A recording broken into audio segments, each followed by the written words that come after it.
Super bate-papo! E não tem dúvida que o golpe foi bem planejado.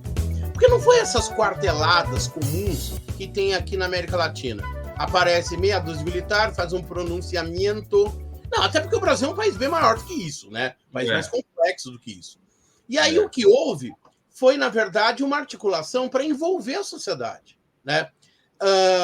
No dia 13 de março de 1964, é realizado um grande comício no Rio de Janeiro, na Estação Central do Brasil, que era um comício em favor das reformas de base. Foram artistas, o próprio Jango esteve presente nesse comício, né? E aí, 6 dias depois, vem a resposta da direita, que é a Marcha com Deus e a Família pela Liberdade, que foi em São Paulo. Foi articulado pela Igreja Católica, por vários setores, e por trás disso está a inteligência do grupo Ipes-Ibade. Enquanto os militares se preparavam para pôr fim à mazorca entronizada, o povo tomava a iniciativa de reafirmar a sua convicção democrática e o seu amor à ordem. Em São Paulo, quase sem preparativo algum e sem custar dinheiro, espontânea e pura a Marcha da Família com Deus pela Liberdade reunia centenas de milhares de pessoas de todas as classes. Eu tinha um professor que ele dizia que ele trabalhava na região onde passa a Marcha com Deus e a Família, né? Com cartazes como comunismo, reforma sim, comunismo não, verde e amarelo sem foice nem martelo. Isso não soa meio familiar, né? Pois é. Meio familiar. Imagina, né? Imagina. Sei, parece que eu já vi esse filme em algum lugar, né? Aquela ideia. E aí esse cara brinca, ele fala assim, detalhe, as pessoas não usavam camisa da seleção brasileira na época, né? E ele falou assim que ele nunca viu tanta gente bem vestida na vida dele. Eu nunca vi um desfile tão grande de pessoas tão bem vestidas, né? E as senhoras da alta sociedade eram as empregadas domésticas que levavam os cartazes, entendeu? Não devemos esquecer, você falou senhoras, né? Nós temos o nosso grande movimento aqui na Zona Norte, que é as senhoras de Santana, né? As senhoras de Santana surgiu à frente aí dessa marcha. Não, mas surgiu nos anos 70. As senhoras de Santana é um movimento que surgiu para que a Marta Suplicy, no programa TV Mulher, parasse de falar de sexo, porque todo mundo sabe que falar de sexo é coisa de comunista, né? É coisa de comunista e tal. Então, na verdade, muita gente trouxa, inclusive, participou de gaiato dessa manifestação, porque essa manifestação foi para mostrar, para dar visibilidade aos golpistas e dizer que eles tinham apoio da sociedade. Entendeu? E, na verdade, tinham, vamos falar claro, porque também a gente não pode ser ingênuo de achar que todas as pessoas... A sociedade brasileira estava realmente dividida.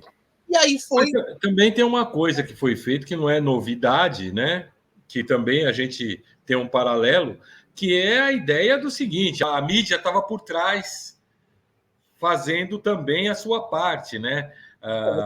Isso é muito importante, que você falou também. Eu fico muito irritado quando eu vejo a Rede Globo fazer lá qualquer novela, noticiário, não sei o quê, falar os anos da ditadura, os anos de golpe. Toda a grande imprensa, toda, sem exceção, apoiou o golpe militar de 64. Toda ela, né?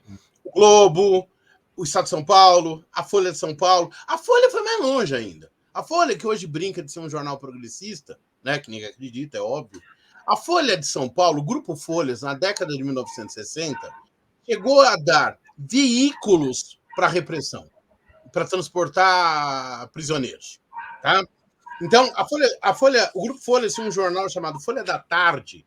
A Folha da Tarde, os caras matavam pessoas nos órgãos da repressão, e a Folha da Tarde publicava uma manchete assim: fascínora morre em tiroteio com a polícia, com o exército, sei lá. Entendeu? Então, essa imprensa tem as mãos sujas de sangue, né? O Inominável, o nosso grande ex-presidente, uma das poucas verdades que ele falou... Futuro detento? O futuro detento? Futuro detento? Uma das poucas verdades que ele falou, quando ele foi na Rede Globo, e aí o William Bonner ficou com cara de pastel, que ele fala que, na verdade, a imprensa apoiou o golpe. O golpe não foi... Porque é muito fácil hoje.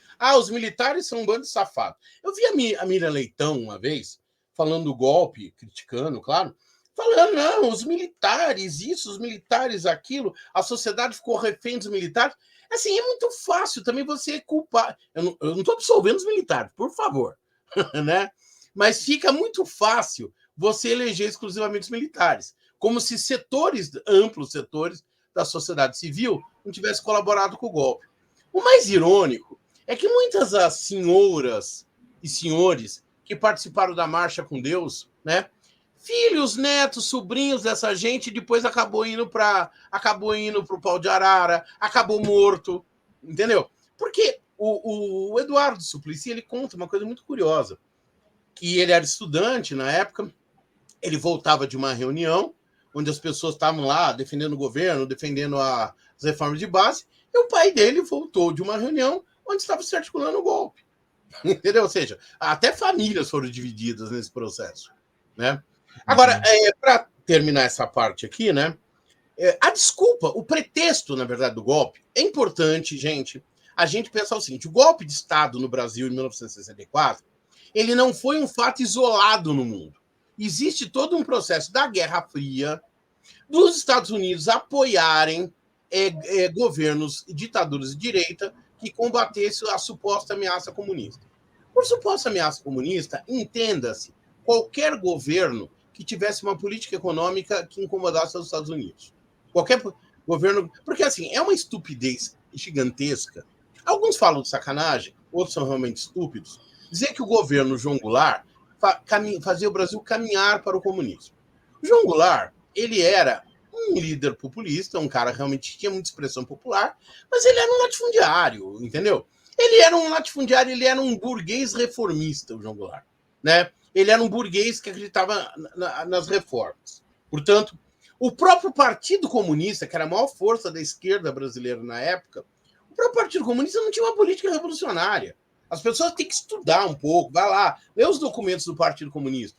O Partido Comunista defendia que o Brasil, naquele estágio que estava, ele tinha que passar por uma revolução nacional burguesa. Em nenhum documento do Partido Comunista se falava de estabelecer um governo socialista comunista no Brasil. Essa ameaça comunista, ela é uma invenção dos militares e dos setores empresariais para justificar o golpe, né? E pessoas que depois acabaram se destacando aí como opositores do regime, como Ulisses Guimarães, como Juscelino Kubitschek, essas pessoas têm no seu currículo o apoio ao golpe militar. Entendeu? Só que todo mundo achava que os militares iam tomar o poder, iam ficar um pouquinho, iam acabar com a subversão comunista e iam devolver o poder aos civis. Aí que eles se ferraram.